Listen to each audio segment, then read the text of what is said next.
महात्मा गांधी की यहूदियों के प्रति थी गहरी सहानुभूति। फिलिस्तीन में अलग यहूदी देश बनने का फिर क्यों किया था विरोध? आखिर क्या थी महात्मा गांधी की सोच? दुनिया में जब भी कोई बड़ी घटना घटती है तो उसके इतिहास के एक एक पन्ने खुद पलटने लग जाते हैं। इजराइल हमास जंग के बीच इन्हीं पन्नों से बाहर आया है महात्मा गांधी का वो पन्ना जो कि उनकी दोहरे मानदंड को दिखाता है। इजराइल हमास जंग के बीच महात्मा गांधी से जुड़ा एक वाकया खुद ब खुद सामने आ गया है, जिसमें एक तरफ तो ये दिखता है कि उनका समर्थन यहूदियों के प्रति गहरा था, लेकिन ठीक दूसरी तरफ ये भी दिखता है कि जब फिलिस्तीन में यहूदियों के लिए अलग देश बनाने की बात चलने लगी तो वो इसके विरोध में नजर आए थे। अब सवाल ये है कि महात्मा गांधी के ऐसे विचार क्यों थे? इसके लिए हमें उनके कुछ लेखों और रचनाओं पर नजर डालनी होगी, जिससे सब कुछ साफ हो जाएगा। सबसे पहले जानते हैं कि यहूदियों के प्रति गांधी जी का सॉफ्ट कॉर्नर क्यों था। दरअसल गांधी जी ने यहूदियों पर एक लेख लिखा था जिसका नाम द ज्यूज था।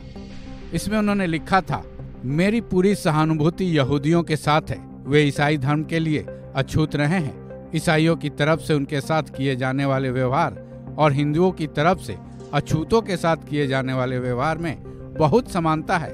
दोनों ही मामलों में उनके साथ हुए अमानवीय व्यवहार को सही ठहराने के लिए धर्म का सहारा लिया गया है। इतना ही नहीं, महात्मा गांधी ने तो यहाँ तक लिखा है कि अगर मानवता के नाम पर यहूदियों के लिए कोई भी उचित युद्ध हो सकता है तो यह पूरी तरह से जायज होगा। ये बातें गांधी जी ने हिटलर के विरोध में कही थी। यहूदियों के प्रति ऐसे विचार रखते हुए भी जब फिलिस्तीन में यहूदियों के लिए अलग देश बनाने की बात चली तब उन्होंने क्यों उसका विरोध किया था? इसके लिए उनकी रचना हरिजन को पढ़ना होगा, जो कि उन्होंने 1938 में लिखी थी। उन्होंने हरिजन में इस बारे में लिखा था, फिलिस्तीन उसी तरह अरबों का है जिस तरह इंग्लैंड अंग्रेजी का है या फ्रांस फ्रांसीसियों का। यहूदियों को अरबों पर थोपना गलत और अमानवीय है। अरब देशों को बांटना मानवता के खिलाफ अपराध होगा।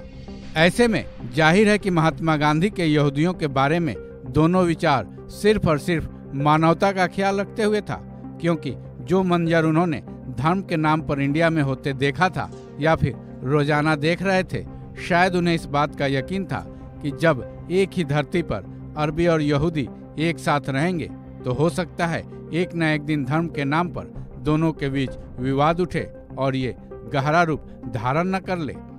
शायद यही वजह है कि वो फिलिस्तीन में यहूदियों के अलग देश बनाए जाने के विरोध में थे। तो क्या ये कहा नहीं जा सकता कि गांधी जी पूरी तरह से सही थे, क्योंकि इजराइल हमास युद्ध के कई वजहों में से एक धर्म भी है। इस खबर में बस इतना ही। बाकी अपडेट्स के लिए जुड़े रहें वन इंडिया हिंदी के साथ।